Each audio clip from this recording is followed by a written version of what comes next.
Ada yang kena timpa tak?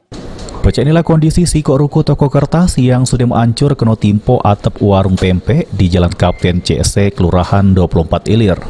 Kejadian itu terjadi sewaktu hujan deras dibarengi angin kencang terjadi di kota Palembang.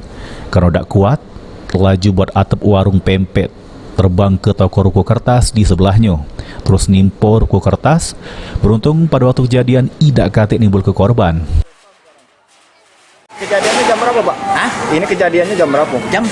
Jam 4 ini gara-gara apa, Pak? Setengah jam. Gara-gara apa ini nanti? Hah? Gara-gara apa ini nanti, Pak? Ini tenda tu nampak dari toko sebelah tu. Apa namanya? Ah. Toko pempek. Ada tenda nyampak. Hah? Ada tenda nyampak kan? Yo, tenda nyampak. Tenda dia pojok. Terbang sini. Oh, nyampak sini. Jauh ni lah. Tapi gara angin tadi, Pak ya? Angin. Sama hujan tadi, Pak ya? Yang listrik lagi patah. Oh, jangan ada sebelah. Pak, ini rumah siapa, Pak?